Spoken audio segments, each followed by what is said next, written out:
প্রিয় দর্শক, আসসালামু আলাইকুম। আমন্ত্রণ মাই টিভি সংবাদে। আপনাদের সাথে আছি আমি জেসমিন আরা ফেরদৌসী। শুরুতে জানাবো সংবাদ শিরোনাম। লকডাউনে কাল থেকে জেলায় চলবে বাস, দূরপাল্লার গণপরিবহন বন্ধ থাকবে। ঈদের ছুটিতে কর্মস্থলে থাকতে হবে চাকরিজীবীদের। মেডিকেল বোর্ডের সিদ্ধান্ত আর সরকারের সদিচ্ছার উপর নির্ভর করছে খালেদা জিয়ার বিদেশে চিকিৎসা, জানালেন মির্জা ফখরুল। করোনায় আরও 50 জনের মৃত্যু। মহামারীতেও ঈদকে ঘিরে উৎসবমুখর ফ্যাশন হাউস। স্বাস্থ্যবিধি না মানলে দোকান বন্ধ, হুঁশিয়ারি মেয়রের।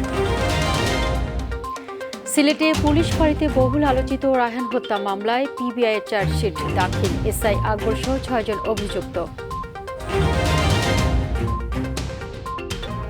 শুনলেন সংবাদ শিরোনাম, এবার চলে যাব পুরো সংবাদে। আগামী 16 মে পর্যন্ত মেয়াদ বাড়িয়ে লকডাউনের প্রজ্ঞাপন জারি করেছে মন্ত্রিপরিষদ বিভাগ। কাল থেকে জেলার অভ্যন্তরে চলাচল করবে বাস, তবে বন্ধ থাকবে দূরপাল্লার বাস, ট্রেন ও লঞ্চ চলাচল। ঈদের ছুটি 3 দিনের বেশি নয়। ছুটিতে সরকারি বেসরকারি কর্মকর্তা কর্মচারীদের কর্মস্থলেই থাকতে হবে। এদিকে চলমান লকডাউনের শেষ দিনে রাজধানীর জনজীবন স্বাভাবিক। বাস না চললেও রাস্তায় দেখা মিলেছে তীব্র যানজটের। নিয়ন্ত্রণে হিমশিম খাচ্ছে ট্রাফিক পুলিশ। আরও জানাচ্ছেন রাকিব হাসান। করোনার সংক্রমণ রোধে সরকারের জারি করা বিধিনিষেধ উপেক্ষা করেই রাস্তায় অবাধে চলছে যানবাহন। নগরীর গুরুত্বপূর্ণ পয়েন্টগুলোতে নেই চেকপোস্ট ও পুলিশি তল্লাশি। জিরো পয়েন্ট সহ বেশ কয়েকটি এলাকা ঘুরে দেখা যায় গণপরিবহন না চললেও রিক্সা, ভ্যান, সিএনজি, মোটরসাইকেল সহ প্রাইভেট কারের কারণে তীব্র যানজটে নাকাল রাজধানীবাসী। ঈদকে সামনে রেখে রাস্তায় বেরিয়েছে নিম্ন আয়ের মানুষগুলো।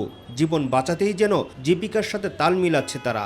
ঈদের জন্য টাকা পয়সা লাগবে সামনে, এই জন্য আমাদের রাস্তায় বের হতে হয়েছে। জীবন জীবিকার তাগিদে বেরোতে হয়েছে। লকডাউনে কর্মহীন হয়ে পড়া নিজেদের অসহায়ত্বের কথা মাই টিভির সামনে তুলে ধরেন খেটে খাওয়া মানুষগুলো। চাকা যদি না করে তাদের আমাদের কোনো খাবার জুটবে না। খরচা মরচা আছে, বাসা ভাড়া দিতে হয়। ঈদকে সামনে রেখে কঠোর নজরদারি থাকলেও লকডাউনে কিছুটা শিথিলতার কথা জানান আইন শৃঙ্খলা রক্ষাকারী বাহিনীর সদস্যরা। আপনারা যতটুকু পারেন ভিতরে থাকেন এবং প্রয়োজন গালিং শুধু বের হন, অপ্রয়োজন আপনারা বের হবেন না। গণপরিবহন চলাচলের অনুমতি দিয়ে লকডাউনের মেয়াদ 16 মে পর্যন্ত বৃদ্ধি করে নতুন প্রজ্ঞাপন জারি করেছে মন্ত্রিপরিষদ বিভাগ। প্রজ্ঞাপনে বলা হয়েছে, সব সরকারি, আধা সরকারি, স্বায়ত্তশাসিত ও বেসরকারি অফিস এবং ব্যাংক ও আর্থিক প্রতিষ্ঠানের কর্মকর্তা কর্মচারীরা ঈদের ছুটিতে আবশ্যিকভাবে নিজ কর্মস্থলে অবস্থান করবেন। দোকান, শপিং মল আগের মতো সকাল 10টা থেকে রাত 8টা পর্যন্ত খোলা রাখা যাবে। আন্তজেলা গণপরিবহন বন্ধ থাকবে, তবে 5 মের পর যথাযথ স্বাস্থ্যবিধি প্রতিপালন সাপেক্ষে জেলার অভ্যন্তরে গণপরিবহন চলাচল করতে পারবে। ট্রেন ও লঞ্চ চলাচল আগের মতোই বন্ধ থাকবে। মাস্ক ব্যবহার শতভাগ নিশ্চিত করতে হবে। কোভিড-19 প্রতিরোধে সিটি কর্পোরেশন, জেলা সদর, পৌরসভা এলাকায় বাধ্যতামূলক মাস্ক পরিধান, সামাজিক দূরত্ব বজায় রাখা সহ অন্য স্বাস্থ্যবিধি প্রতিপালনের জন্য তথ্য মন্ত্রণালয় এবং সংশ্লিষ্ট সিটি কর্পোরেশন, পৌরসভা মাইকিং সহ ব্যাপক প্রচার প্রচারণার ব্যবস্থা নেবে।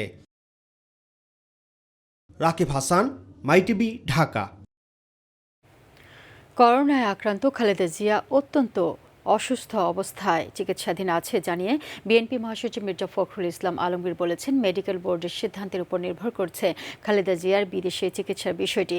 আর বিদেশে যেতে পারবেন কিনা তা নির্ভর করছে সরকারের সদিচ্ছার উপর। তবে এই নিয়ে কোনো সিদ্ধান্ত বা আলোচনা এখনও হয়নি বলে জানান তিনি। টেলিফোনে এবং ভার্চুয়াল আলোচনায় এসব কথা জানান মির্জা ফখরুল। মাহবুব সৈকতের রিপোর্ট। করোনা সংক্রমিত হয়ে চিকিৎসা নিতে ভর্তি হওয়ার পর শ্বাসকষ্ট দেখা দেয় 3 দিন ধরে এভারকেয়ার হাসপাতালের সিসিইউতে চিকিৎসাধীন বিএনপি চেয়ারপারসন খালেদা জিয়া। শ্বাসকষ্ট বাড়লে তাকে দেয়া হয় অক্সিজেন। তবে পরবর্তী 2 দিনে অবস্থা অপরিবর্তিত থাকায় আলোচনায় আসে খালেদা জিয়াকে বিদেশে নিয়ে চিকিৎসার বিষয়টি। টেলিফোনে দলের মহাসচিব সাফ জানিয়ে দিলেন, এ ধরনের সিদ্ধান্ত কেবলই চিকিৎসকদের পরামর্শ অনুযায়ী হবে, আর বিদেশ যাওয়াটা সরকারের সদিচ্ছার উপর নির্ভর করবে।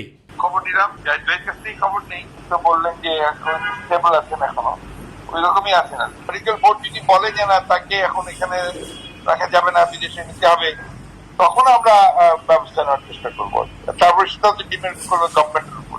ভার্চুয়াল মাধ্যমে জিয়াউর রহমান ফাউন্ডেশন ট্রিটমেন্ট অ্যাপসের উদ্বোধনী অনুষ্ঠানে খালেদা জিয়ার শারীরিক অবস্থার কথা তুলে ধরেন তিনি। চেয়ারম্যান দেশনেত্রী বেগম খালেদা জিয়া, যিনি অত্যন্ত অসুস্থ অবস্থায় হাসপাতালে আছেন। আশু রোগ মুক্তির জন্য দেশবাসীর কাছে দোয়াও চান মির্জা ফখরুল। আল্লাহর কাছে দোয়া করি আল্লাহ যেন তাকে রোগ মুক্ত করেন। মাহবুব সৈকত, মাই টিভি, ঢাকা। এক এক সময় এক এক আন্দোলনে ভর করে ষড়যন্ত্রমূলক তৎপরতায় লিপ্ত হয়ে করোনা সংকটেও বিএনপি সহিংসতার উস্কানি দিচ্ছে বলে অভিযোগ করেছেন আওয়ামী লীগ সাধারণ সম্পাদক ওবায়দুল কাদের। আর তথ্যমন্ত্রী হাসান মাহমুদ বলেছেন, হেফাজত নেতারা যতই সরকারের দ্বারে দ্বারে ঘুরুক তাতে আইনি ব্যবস্থা বন্ধ হবে না। রাজধানীতে পৃথক সভায় তারা এসব কথা বলেন। সাইদুর রহমান আবিরের রিপোর্ট। পবিত্র মাহে রমজান উপলক্ষে অসহায় মানুষের মাঝে খাদ্য সামগ্রী প্রদান এবং করোনা সংকট মোকাবেলায় বিভিন্ন হাসপাতালে অক্সিজেন সরবরাহ করে বাংলাদেশ আওয়ামী লীগের ত্রাণ দুর্যোগ উপকমিটি। বঙ্গবন্ধু এভিনিউ দলের কেন্দ্রীয় কার্যালয়ে এই অনুষ্ঠানে ভার্চুয়ালি অংশ নেন আওয়ামী লীগ সাধারণ সম্পাদক ওবায়দুল কাদের। করোনা সংকটেও বিএনপি সহিংসতার উস্কানি দিচ্ছে বলে অভিযোগ করেন তিনি। একটা দল শুধু ঢাকায় বসে লিপ সার্ভিস দিচ্ছে, তাদের আর কোনো কাজ নেই। তারা আজকে এক এক সময় এক এক আন্দোলনের উপর ভর করে তারা আজকে ষড়যন্ত্রমূলক তৎপরতা লিপ্ত হচ্ছে, আজকে সহিংসতার উস্কানি দিয়ে যাচ্ছে। মাহে রমজান ও পবিত্র ঈদ উল ফিতর উপলক্ষে অসহায় দরিদ্র মানুষের মাঝে প্রধানমন্ত্রীর ঈদ উপহার পৌঁছে দিতে বঙ্গবন্ধু এভিনিউ প্রাঙ্গণে কৃষক লীগের এই আয়োজন। এতে প্রধান অতিথির বক্তব্যে বেগম খালেদা জিয়ার চিকিৎসা ও বিএনপির দৃষ্টিভঙ্গি নিয়ে প্রশ্ন তোলেন আওয়ামী লীগের সভাপতিমণ্ডলীর সদস্য বেগম মতিয়া চৌধুরী। একমাত্র খালেদা জিয়ার চিকিৎসা ছাড়া বাংলাদেশে আর কোনো চিকিৎসার দরকার নাই। তার চিকিৎসা সরকার করতেছে, আরো করবে, কিন্তু পাবলিকের চিকিৎসার কোনো দরকার নাই, ওষুধপাতির কোনো দরকার নাই, খাওয়ার কোনো দরকার নাই। এটা কি দৃষ্টিভঙ্গি আমি ঠিক বুঝে উঠতে পারলাম না। সরকারের সাথে আলোচনার পাশাপাশি হেফাজতের যারা সহিংসতায় জড়িত তাদের বিরুদ্ধে আইনি ব্যবস্থা অব্যাহত থাকবে বলে জানান তথ্যমন্ত্রী ডক্টর হাসান মাহমুদ। স্বরাষ্ট্রমন্ত্রীর সাথে মাসে মধ্যে তারা দেখা করে, সরকারের মন্ত্রীর সাথে যে কোনো সময় তারা দেখা করতেই পারে। সরকারের সাথে আলোচনা করতে চাইলে যে কেউ আলোচনা করতেই পারে, তবে এই দেখা সাক্ষাতের কারণে এই দুষ্কৃতিকারীদের বিরুদ্ধে যে ব্যবস্থা গ্রহণ এটি ব্যাহত হবে না, এটি অব্যাহত থাকবে। এদিকে পবিত্র মাহে রমজান উপলক্ষে অসহায় দুস্থ ও গরিব মানুষের মাঝে ইফতার সামগ্রী বিতরণ করেছে ঢাকা মহানগর উত্তর যুবলীগ। সাইদুর রহমান আবির, মাই টিভি, ঢাকা। দেশে করোনায় একদিনে আরও 50 জনের মৃত্যু হয়েছে, যা গত 5 সপ্তাহের মধ্যে সর্বনিম্ন। এর আগে কম মৃত্যুর খবর এসেছিল 30 মার্চ, সেদিন মারা যায় 45 জন। এরপর 35 দিনের মৃতের সংখ্যা 50-এর নিচে নামেনি। স্বাস্থ্য অধিদপ্তর জানিয়েছে, গত 24 ঘন্টায় আরও 1742 জনের দেহে করোনা ভাইরাসের সংক্রমণ ধরা পড়েছে। নতুন রোগীদের নিয়ে দেশে শনাক্ত রোগীর সংখ্যা বেড়ে হয়েছে 7,67,338 জন, আর করোনার মৃতের সংখ্যা দাঁড়ালো 11,755 জনে। গত 24 ঘন্টায় নমুনা পরীক্ষা করা হয়েছে 20,284টি। এর মধ্যে আক্রান্ত 1,742 জন। নমুনা পরীক্ষার বিবেচনায় আক্রান্তের হার 8.59%।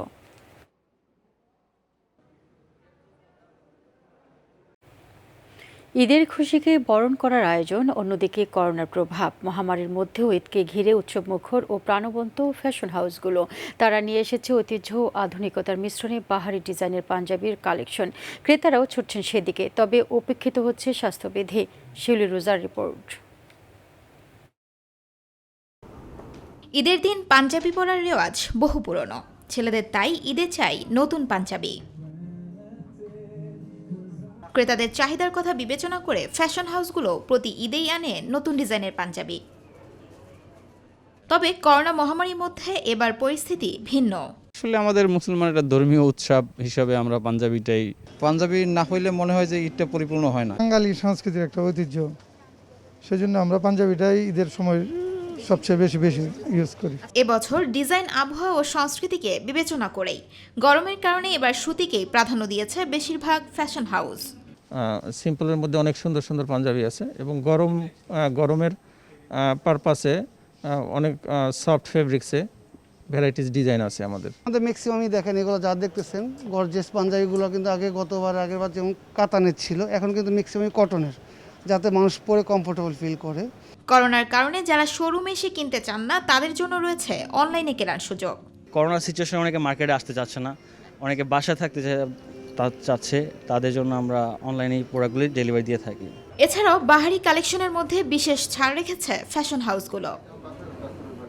শিউলি রোজা, মাই টিভি, ঢাকা। স্বাস্থ্যবিধি না মানলে মার্কেট দোকান বন্ধ করে দেওয়ার হুঁশিয়ারি দিয়েছেন ঢাকা উত্তর সিটি কর্পোরেশনের মেয়র আতিকুল ইসলাম। বিকেলে গুলশান ডিএনসিসি মার্কেটে স্বাস্থ্যবিধির বিষয়ে ভ্রাম্যমাণ আদালত নিয়ে উপস্থিত হন তিনি।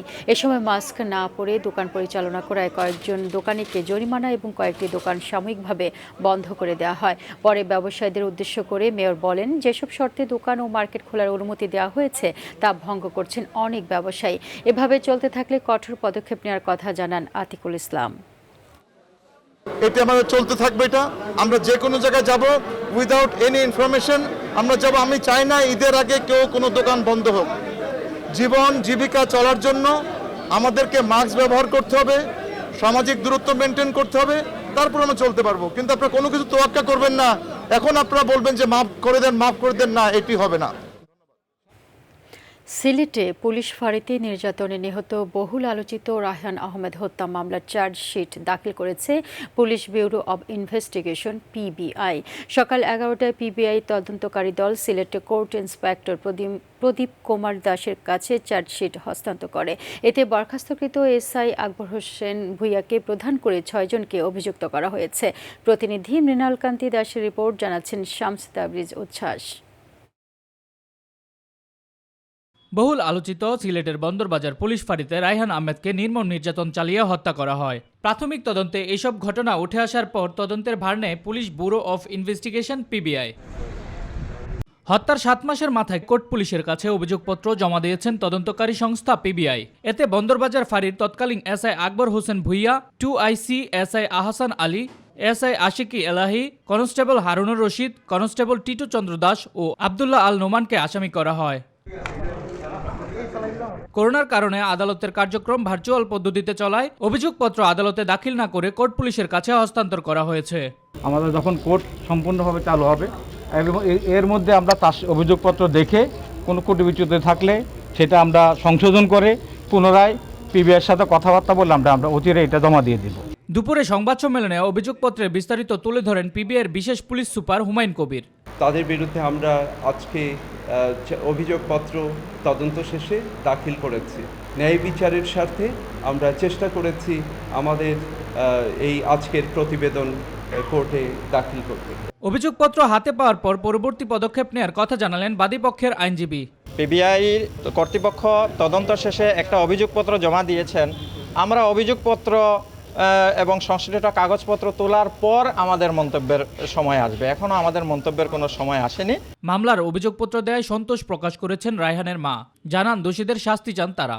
চার্জশিট দিছেন তো জমা, ঠিক আছে, চার্জশিট দেখবো আমরা। আর যদি আমাদের মতামত মতো আমরা সন্তুষ্ট না হয় তাহলে এটা পরবর্তীতে আমরা দেখবো। গত বছর 11 অক্টোবর মিথ্যা অভিযোগে রায়হান আহমেদকে বন্দরবাজার পুলিশ ফাঁড়িতে ধরে এনে নির্মম নির্যাতন চালায় এসআই আকবর হোসেন ভুইয়া সহ ফাঁড়ির তৎকালীন পুলিশ সদস্যরা। পরে সিলেট ওসমানী মেডিকেল কলেজ হাসপাতালে রায়হানের মৃত্যু হয়।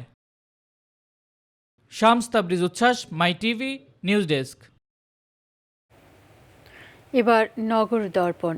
বেহাল দশায় রাজশাহী মহানগরের লক্ষ্মীপুর থেকে কোর্ট স্টেশন ও সাগরপাড়া থেকে মোন্নাফের মোড় পর্যন্ত রাস্তা দুটি। 4 কিলোমিটার দীর্ঘ দুটি সড়কে যাতায়াতে ভোগান্তির শিকার হচ্ছেন চলাচলকারীরা। দ্রুত দুটি সড়কের সংস্কার কাজ শুরুর তাগিদ এলাকাবাসীর। প্রতিনিধি শাহরিয়ার অন্তকে সঙ্গে নিয়ে SM খুরশেদ আলমের রিপোর্ট। রাজশাহী মহানগরীর 6 নম্বর ওয়ার্ডের লক্ষ্মীপুর এলাকাটি রাজশাহী মেডিকেল কলেজ হাসপাতাল সংলগ্ন হয়। এর আশেপাশে রয়েছে কয়েকটি বেসরকারি ক্লিনিক ও ডায়াগনস্টিক সেন্টার। প্রতিদিন জেলা শহর থেকে কয়েক হাজার রোগী চিকিৎসা নিতে আসেন এসব সেবা কেন্দ্রে, কিন্তু প্রতিষ্ঠানগুলোর সামনের রাস্তার বেহাল দশায় প্রায়ই তাদের পড়তে হয় ভোগান্তিতে। রাস্তাটা এখানে ভাঙাচোরা আছে, অনেক লোকেরই সমস্যা হয়। গাড়ি ঘোড়া অনেক সময় অ্যাক্সিডেন্ট হয়ে যায় পানির মধ্যে। সব জায়গার গলির রাস্তাগুলো ঠিক করছে, কিন্তু এখানকার রাস্তাগুলো ঠিক করছে না। মাঝে মধ্যে সড়কটি সংস্কার কাজ হলেও তা টেকসই না হওয়ায় ঘটছে একই দৃশ্যের পুনরাবৃত্তি। কোনোদিনই দেখি না যে এটা ঠিক হয়েছে, ভালো হয়েছে। এই মাঝে মাঝে দেখি যে আসে আরে পট্টি মট্টি লাগাই, আর এই মানুষের দুর্ভোগ হয়। চলাচলে অনেক সমস্যা হয়, পানি আসলে তো একদম ভরে যায় পানিতে, এটা হাঁটা যায় না। এদিকে 23 নম্বর ওয়ার্ডের মধ্যে সাগরপাড়া থেকে টিকাপাড়া গোরস্থান পর্যন্ত রাস্তাটির দশাও নাজুক। সামান্য বৃষ্টিতে জমে যায় হাঁটু পানি। কেউই উদ্যোগ নেয় না।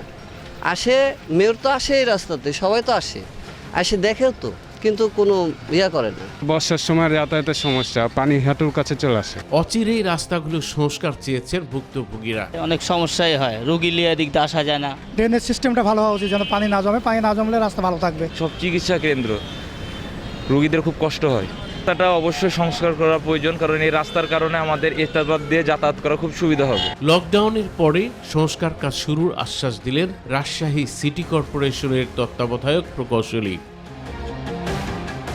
SM খুরশেদ আলম, মাই টিভি। রাজধানীর মগবাজারের ইফতারের দোকানগুলোতে এখনও চলছে ক্রেতা খরা। প্রয়োজন আর স্বাদে ভিন্নতা আনতেই কিনছেন কেউ কেউ। লকডাউন শিথিল হলেও ক্রেতাদের সাড়া না থাকায় লোকসানের আশঙ্কা দোকানিদের। SM আরিফের রিপোর্ট। রমজানের 22তম দিনেও তেমন ক্রেতা নেই মগবাজারের ইফতারের দোকানে। ইফতার সামগ্রী সাজানো থাকলেও যেন আগ্রহ নেই ক্রেতাদের। যারাও আসছেন তাদের কেউ অতি প্রয়োজন, আবার কেউ স্বাদে বৈচিত্র্যতা আনতে। আগে যেরকম হুড়োহুড়ি করে এখন এটা নাই, কারণ কি কোভিড-19 কারণে এটা এখন মানুষ কম আসে। আজকে আমরা দুইজন আছি তো, দুইজনে হালিম আর নান রুটি নিতেছি। টেস্টটা একটু চেঞ্জ করা দরকার। অনেকদিন ধরে তো আমরা ভাজা পোড়া খাচ্ছি, এখন একটু বিরিয়ানিটা একটু টেস্ট করার জন্য এখানে আসি। প্রতিদিন ভাজা পোড়া তো আর একটা জিভারের তো একটা টলারেন্স আছে। রমজানের শেষ দিকেও ক্রেতা সারা না মেলায় সংশয়ে বিক্রেতারা। আমি তো কাস্টমার নাই, তো ভিতরে তো কাস্টমার আসেই না। বাইরে থাকলে একটু ব্যস্ত কিনা হয়তো কোনো রকম, তাও হচ্ছে না। এখন আমাদের খরচ এখন বর্তমানে ওঠে না। স্টাফের বেতন, ঘর ভাড়া, বাড়ি ভাড়া, কারেন্ট বিল, এগুলো সব রেন্ট করে দিতেছে। মহামারী কাটিয়ে আবারও স্বাভাবিক হোক পৃথিবী, এমনটাই চাওয়া সকলের। SM আরিফ, মাই টিভি, ঢাকা। এদিকে সাতক্ষীরার হোটেল রেস্তোরাঁয়ও কমেছে ইফতার বাজারের চাহিদা। বাহারি ইফতারের পসরা সাজিয়ে বসলেও এবার তেমন কোনো বেচাকেনা নেই, তাই ক্ষতির মুখে পড়েছেন ব্যবসায়ীরা। মসজিদে ইফতার আয়োজন বন্ধ থাকায় বিপাকে নিম্ন আয় ও ভ্রাম্যমাণ মানুষগুলো। প্রতিনিধি ফজল হক বাবুর রিপোর্ট, জানাচ্ছেন নূর মোহাম্মদ। প্রতি রমজানেই সাতক্ষীরার হাটবাজার ও বিভিন্ন রেস্তোরাঁয় ঐতিহ্যবাহী বাহারি সব ইফতারির পসরা সাজিয়ে বসেন ব্যবসায়ীরা। বিকেল হলেই জমে উঠত বেচাকেনা, কিন্তু করোনা আর লকডাউনে এবার নেই সে দৃশ্য। কাঙ্ক্ষিত বিক্রি না হওয়ায় ক্ষতির মুখে পড়েছেন রেস্তোরাঁর মালিক ও রমজান উপলক্ষে স্বল্প পুঁজি নিয়ে শুরু করা ইফতারি ব্যবসায়ীরা। আপনার 3 ভাগের 1 ভাগও বিক্রি হচ্ছে না। লকডাউন দেখে আমাদের দোকানের ভিতরে বসে খেতে দিতে পারতেছি না, ব্যবসা কেনা অনেক খারাপ। মসজিদে বসে ইফতারি দিচ্ছে না, আমরা গরিব মানুষ কোনো রকমের ইফতারি কিনে এবার ইফতারি করতেছি। শুধু ইফতারি হচ্ছে না, এই জন্য বাইরে থেকে কিনে এনে আমরা বাসায় গিয়ে ইফতারি করি। তারা বলছেন এ অবস্থা চলতে থাকলে মাস শেষে শ্রমিকের বেতন দেয়াই কঠিন হয়ে পড়বে। যেভাবে চলতেছে, যে পরিস্থিতিতে আমরা আছি, আর কিছুদিন যদি এরকম থাকে আমাদের মনে হয় এই দেশ ছেড়ে দিতে মানে অবস্থা। বাজার যা তৈরি করেছি সব আবার ফিরাই বাড়ি নিয়ে যেতে হয়েছে, ক্ষতিগ্রস্ত। দৈনিক 500, 550, 600 টাকা ক্ষতিগ্রস্ত। ছেলে যা বেচা কেনা তাদের বেতনের টাকাই হচ্ছে না। লকডাউন দিলে আমরা খাবো কিভাবে? সাতক্ষীরার শহরে প্রায় 250 হোটেল রেস্তোরাঁ রয়েছে। লকডাউনের নির্দেশনা মেনেই এসবে চলছে বেচাকেনা। নূর মোহাম্মদ, মাই টিভি, নিউজ ডেস্ক। মাদারীপুরের শিবচরের কাঁঠালবাড়ি ঘাটে বাল্কহেডের সঙ্গে স্পিড বোটের সংঘর্ষে ২৬ জন নিহতের ঘটনায় দুর্ঘটনাস্থল পরিদর্শন করেছে জেলা প্রশাসন গঠিত তদন্ত কমিটি। সকালে তারা প্রত্যক্ষদর্শীদের বক্তব্য শুনেন। এ সময় তদন্ত কমিটির প্রধান মাদারীপুর স্থানীয় সরকারি শাখার উপপরিচালক আজহারুল ইসলাম বলেন, ঘটনাস্থল পরিদর্শন করে দুর্ঘটনার কারণ খুঁজে বের করা হবে। সেই সাথে আগামীতে যেন এই ধরনের দুর্ঘটনার পুনরাবৃত্তি না ঘটে সেই জন্য সুপারিশ করবে কমিটি। আমরা প্রাথমিকভাবে দুটি বিষয় এখানে দেখছি। আমরা এই যে ঘটনার কারণ এটি অনুসন্ধান করার জন্য আমরা করছি। আমরা যে তথ্য উপাত্ত পেয়েছি সেগুলো বিশ্লেষণ করে আমরা এটার কারণ উদ্ঘাটন করব। পাশাপাশি প্রশিক্ষণ ছাড়া বা লাইসেন্স ছাড়া কোনো চালক বা নৌযান যেন এখানে না চলাচল করতে পারে সেই ব্যাপারে আমাদের কিছু সুপারিশ থাকবে। রাজধানীর মোহাম্মদপুরের বসিলা ব্রিজ এলাকা থেকে বেদের ছদ্মবেশে মাদক পাচারকালে ৭৭,০০০ পিস ইয়াবা সহ মাদক কারবারি চক্রের ৫ সদস্যকে গ্রেফতার করেছে র্যাব। এই বিষয়ে র্যাবের মিডিয়া সেন্টারে সংবাদ সম্মেলনে র্যাব ২-এর অধিনায়ক লেফটেন্যান্ট কর্নেল ইমরান উল্লাহ জানান, গোপন সংবাদের ভিত্তিতে মঙ্গলবার অভিযান চালিয়ে তাদের আটক করা হয়। তিনি বলেন, মাদক চোরাচালানের প্রচলিত রুটের বাইরে গিয়ে নদী পথকে বেছে নেয় কারবারিরা। আইন শৃঙ্খলা বাহিনী এর আগে এই ধরনের কৌশলের মুখোমুখি হয়নি। এর সাথে আরও অনেকে জড়িত আছে বলে জানান লেফটেন্যান্ট কর্নেল ইমরান উল্লাহ।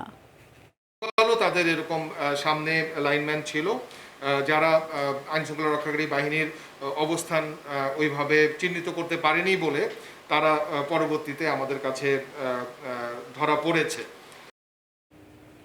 ইলেকট্রনিক ফিস্ক্যাল ডিভাইস ইএফডির চতুর্থ লটারি ড্র করল জাতীয় রাজস্ব বোর্ড। সকালে এনবিআরের সম্মেলন কক্ষে এই লটারি ড্রয়ের উদ্বোধন করেন জাতীয় রাজস্ব বোর্ডের চেয়ারম্যান আবু হেনা মোহাম্মদ রহমাতুল মনিম। এ সময় তিনি বলেন, ইএফডি মেশিনের মাধ্যমে ভ্যাট প্রদানকারী ক্রেতাদের উৎসাহিত করতে লটারির মাধ্যম প্রতি মাসে পুরস্কৃত করা হবে। ইএফডি মেশিন যেখানে আছে সেখানেই স্টিকার দিয়ে লিফলেট দিয়ে প্রচারণা করে যাচ্ছি। আমি রিকোয়েস্ট করব সাংবাদিক ভাইদের যে ইএফডি মেশিনের লটারি প্রতি মাসের ৫ তারিখে যা হয় এবং এখানে যে এই পুরস্কারের বিষয়টি আছে সেটি তাদের প্রচারের মাধ্যমে আর একটু ভালো করে প্রচার করার জন্য। দর্শক, এই ছিল এখনকার আয়োজনে। ধন্যবাদ সাথে থাকার জন্য। এছাড়াও ইউটিউবে মাইটিভির সংবাদ পেতে ভিজিট করুন youtube/mytvbd নিউজ এবং আমাদের সকল অনুষ্ঠান দেখতে ভিজিট করুন youtube/mytv বাংলা ও facebook/mytv বাংলা। দর্শক, আমাদের পরবর্তী সংবাদ দেখার আমন্ত্রণ জানিয়ে বিদায় দিচ্ছি। আল্লাহ হাফেজ।